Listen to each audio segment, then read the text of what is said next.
So I want to wrap up here with one final video here in the series, and then there'll be another video separate from this series that I want you to watch about our particular destination and some specifics about where we're going this particular year. But with this fourth installment of the orientation video series, I want to go over some travel tips on Europe in general, some things to keep in mind, and then also very important information about immigration, customs, and those kinds of things, the actual getting in and out of different countries and such. The weather in Europe, highs usually in the wintertime in the 40s or 50s, depending on how far south you go or whether you're up in the mountains. The lows at night in the 30s to 40s. So think a little bit chillier in much of Europe than it is here in Texas. But down near the Mediterranean, it can be quite nice. It can be 50s, 60s in the daytime. That's why I said wear layered clothing. You just don't know what kind of weather you're going to get. Unless you're up in the Alps, you're not going to really get a lot of snow. If you're in Germany in the Alps, you're going to get some snow. But for the most part, most of the rest of Western Europe doesn't get an awful lot of snow. Europeans use a 24-hour clock. They do just like a military, so they would say 0100 hours, 0300 hours, 1300 hours, that kind of thing. It's easy to do the math on it, though. Shopping. Most shops are open from 9 in the morning until about 1300, that's 1 o'clock, and from 1500 to 2000 hours, which is about 3 o'clock to about 7 or so. Here's a thing you got to know culture-wise. In Europe, the customer is not king. You are not in charge. Let me put it that way. The customer is not always right. In fact, many European stores are going to be a little bit off-putting to you because the attitude is, if you're fortunate and you behave yourself, we'll show you our goods. That's not always the case, but particularly in big department stores with expensive items, they're quite proud of their merchandise, and you don't go around just trying things on and taking things off the racks. Now, newer stores, bigger chains, not so high-end. It's much more like American-style shopping. There's a store there called Zara's, and there are others where you just basically pick out what you like, go to a dressing room, and there you are. But in the bigger, fancier shopping places, you're expected not to actually touch the merchandise. You're expected to have somebody come over and get it for you. By the way, there's not a return policy to speak of in Europe for the most part. These are gross generalizations, but they're usually true. You buy something, if it doesn't fit, you're stuck with it, so you'd better be sure you want it, and you better take a good look at it. Meals in Europe, like I said, most Europeans don't eat big breakfasts. They have a bit of a light meal. Many countries serve several courses at dinner. It always surprises people, for example, that you'll sit down and you'll have some sort of first course, and then you'll have a big pasta dish, say in Italy, and then you think, oh, we're done. But no, next comes the meat, right? And then after that comes the dessert. So it can be quite surprising to people at first. That's not everywhere in Europe. It's just some places, particularly Italy. Sometimes in Spain, you'll have several courses of meals for meals.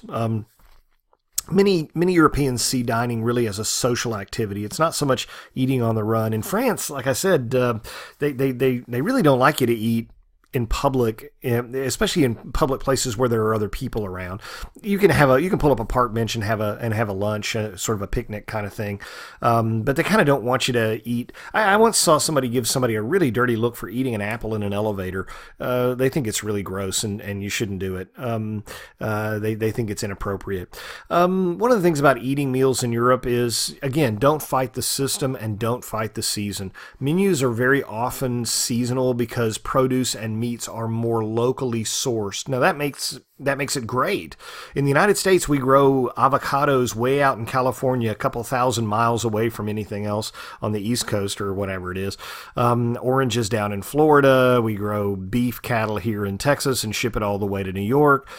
Things are much more locally sourced in Europe, and so they eat what's in season, and they kind of don't fight the seasons. So be prepared for that. Eat what's in season. What I really love is what's in season during the wintertime while we're over there, especially in the Mediterranean. Citrus fruits, delicious, wonderful clementines and oranges and those kinds of things. Eat what the locals eat. Don't try to fight that. eat what they eat. In Spain, you'll also find something called the menu del dia, which is the menu of the day, the special. They're telling you this is what we have to serve for lunch today. If you're smart, you'll order that because number one, it's probably really, really fresh, and number two, they got a good deal on it. It's what's in season, and don't fight the system. So if it seems the least bit appealing, always go with sort of the meal of the day, the menu, the plate of the day, the special. That's pretty good. I like. When it comes to transportation, I like using taxis when I'm pressed for time. I think most taxis in Europe are quite trustworthy, and if you ever have any question about it, you just simply ask how much does it cost to get to X. They're cheap, they're quick, and they're great if you're traveling with 2 or 3 other people or however many you can cram in there. Make sure you have a map to show them where to get to. Don't be shy about asking how much it is. Yes, buses and subways are cheaper, but you have to find the right lines and the right connections. Sometimes if I've got just an afternoon that's free and I want to go see 3 things, it's just far better for me. I've already spent a lot of money going over there. Why would I go cheap and take a subway when it'll end up letting me see 1 thing when a taxi could let me see 3? They do charge weird fees, so don't think they're ripping you off when they say, sometimes it's more for the weekend. Sometimes if you've got luggage, they charge an extra for luggage after 5 o'clock, that kind of stuff. Don't be freaked out about it. But taxis are generally speaking very reliable. I find that in port cities, they're a little less reliable, but in major cities, they're pretty good. Telephones, well, you guys are the cell phone generation. You always know what to do here. You need to check with your carrier and make sure everything's fine going overseas, what kind of plans you don't want any nasty surprises on your bills. I mean, I do know a lot of people who just go over there and they'll buy a burner phone over there and just use it while they're over there. But for a week and a half, it's not worth it. It's probably better just to check in and see what's going on. If you have a cell phone plan and it's just horrifically expensive for you to call back home, find somebody on tour who will at least text your mom and dad back home and let them know you're over there safely. Everybody needs to make sure that you contact your parents on the first day that we get there to let them know that we're okay. We talked a little bit about crime in our safety video. It's pretty rare. Theft is fairly common, especially in the larger cities. But one thing that I probably should say, not that we're going to necessarily see a lot of this, but some Americans are a little bit shocked when they get to European cities. There's a lot more acceptance of things like prostitution, sex shops, head shops, drug shops. For example, in Amsterdam, they have coffee shops that aren't really coffee shops. They're actually where people sell pot and smoke it. A lot of people find these somewhat distasteful, but they're not terribly dangerous. Okay. I mean, I'm not interested in going to, the pot neighborhood or the red light district or anything like that. But, if I end up accidentally kind of being in that part of town, I'm not freaking out about it. I'm not going to get mugged or something like that. Just use caution. Make sure that you're with, like I said, 3 or more when you're out by in the evenings and things. Postal service. If you're shipping a package, if you buy something at a major department store, I would try to get them to ship it for you. But shipping is really expensive from Europe. So unless it's something that is of enormous value and you just don't want to carry it, if you're just buying like some sort of huge rug, please don't. Then you're going to probably need to get it shipped. Better to use FedEx or UPS. Don't use the postal system. Postal systems in much of Europe, some countries are really terrible, and they're horribly expensive. So just buyer beware on that one. The legal drinking age in many places is either 16 or 18, but honestly, unless you're just, really, really young, they're just not going to fail to serve you. Now, I realize that when I'm not with you, I cannot legally prohibit members of our tour from consuming alcoholic beverages if they're 16 or over in another country, because it's not illegal, okay? I will say, TWU has a policy regarding alcohol consumption overseas and even with anything related to student groups. And I ask you to abide by the policy. Even if you're 21 and wish to drink alcoholic beverages, please do it responsibly, in moderation. Also, it's a good idea to do it with other people in your group who aren't actually drinking alcohol. I'm not going to go around and sniff out people who are drinking. I'm not going to be the prohibition police, anything like that. But, if you're going to make a scene of it and you're going to just flaunt it, well, then, expect me to say something about it, okay? But I'm not going to go door to door, and I'm not going to go looking around the local cafes and such. Just be discreet if you're going to do it, and be responsible. The electrical currents. Europe uses a 220 volt versus the US, which is a 110 volt electrical system. UK uses 240. So you can't use US electronics or appliances without a converter and an adapter. I use both. I don't care what people say. I just put them both together.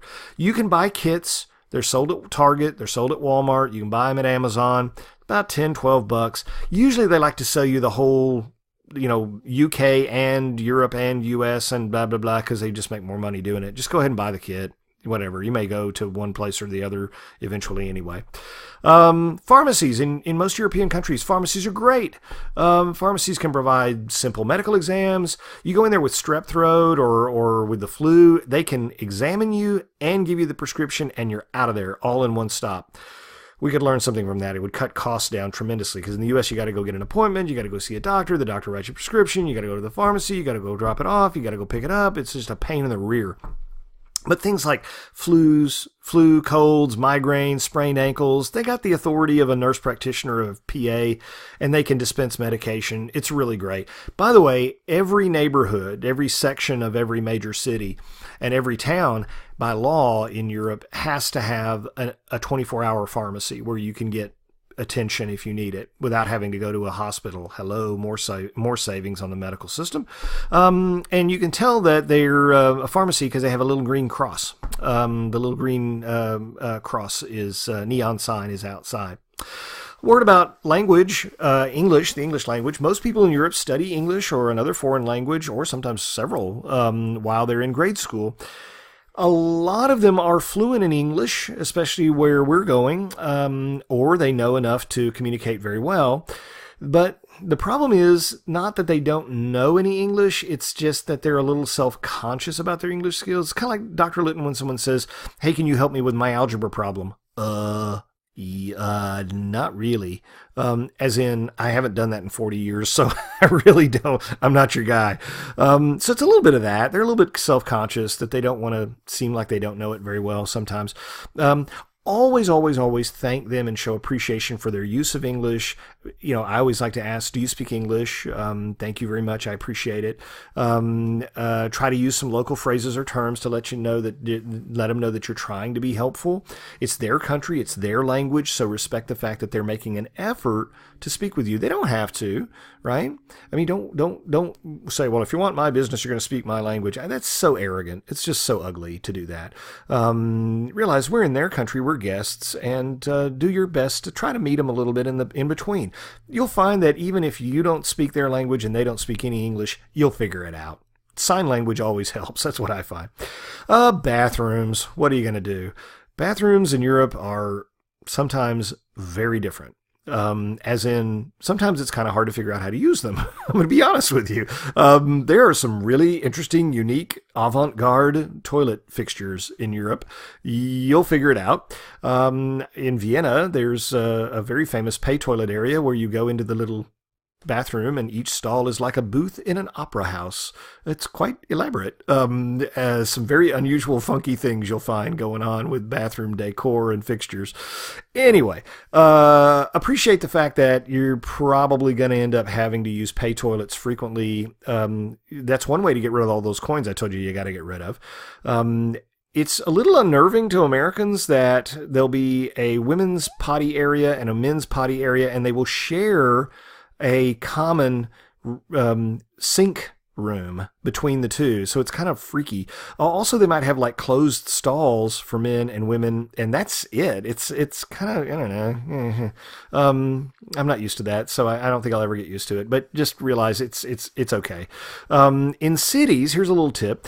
If you go into an establishment, store, restaurant, cafe, whatever, and you're looking for a toilet and you can't find it, in most cases, look for the basement, because that's where it usually is. Especially in older buildings, when they didn't have indoor plumbing years ago, they always put the basement down in. They put the bathroom down in the basement. So that's a little bit of a heads up that you can use. So and most places, if you are discreet, just walk on in like you were a customer there, and just head straight for what you think is the bathroom. And most people won't stop you By and large, they don't bother.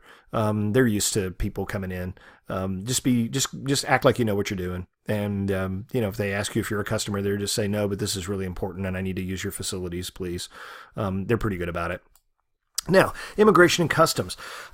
Just some basics here that you need to know about. When we are arriving in Europe, there are two possibilities.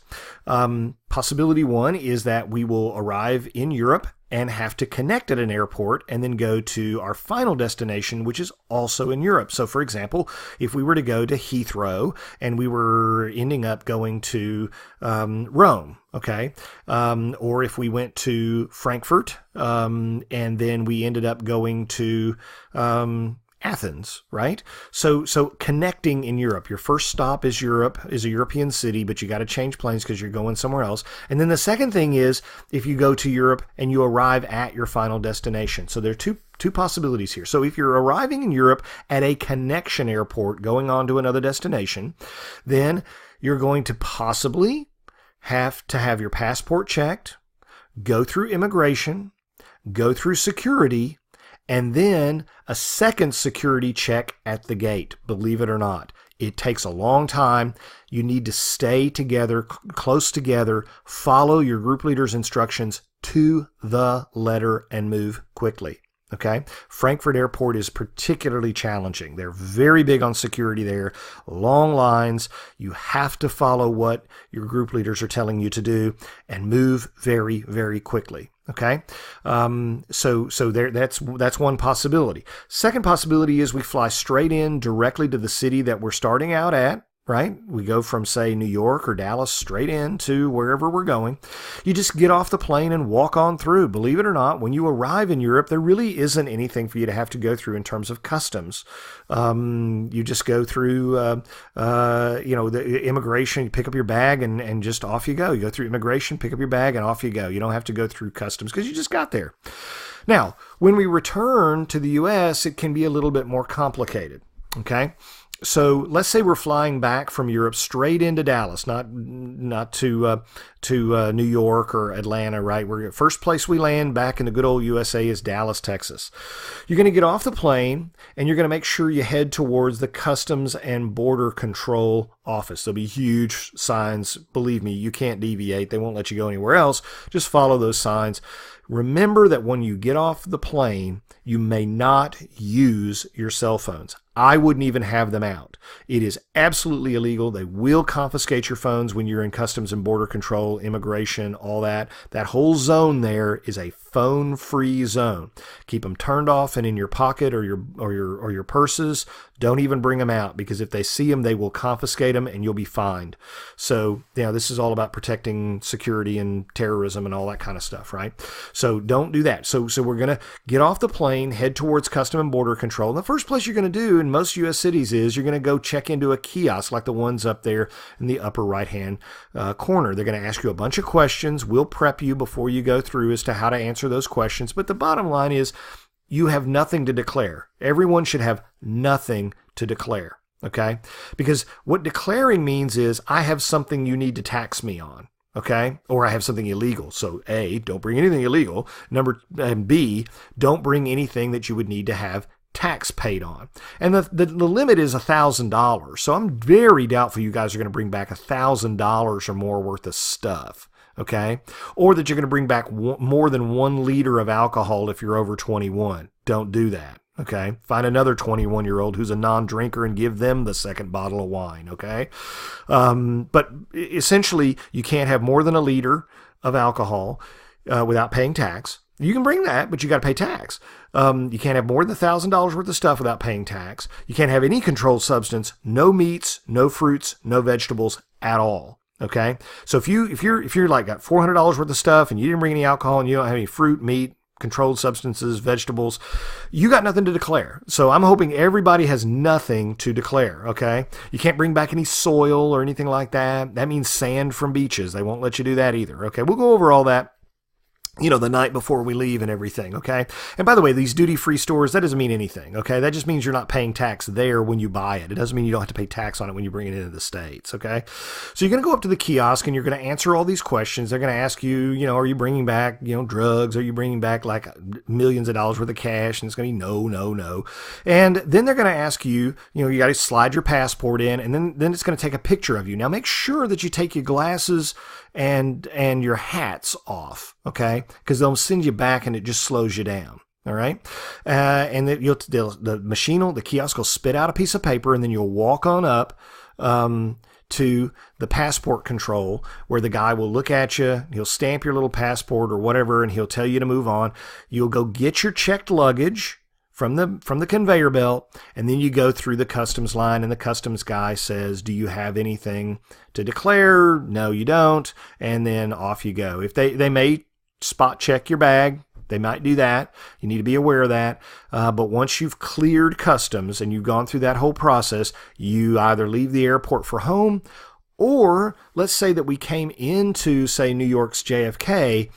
We go through all of that, and then we take our bag after we've gone through customs. We've done the kiosk thing. We've gone through the passport control. We've picked up our bag. We've gone through customs. What you do after that is you recheck your bag right there after customs. They'll put it on your next plane, and off you go to Dallas, right? So you recheck in New York or Atlanta or Newark or wherever we're coming in. And then when you come to Dallas, you're all done. You've already done customs, right? You just pick up your bag like you would and just go on home. All right. So it's a process. We'll guide you. Your group leaders will hold your hand all the way through. It just takes time. And here's the key. The key is follow instructions, do exactly what we're telling you to do, move as quickly as you can, stay close together, and everybody's going to get there right on time, okay?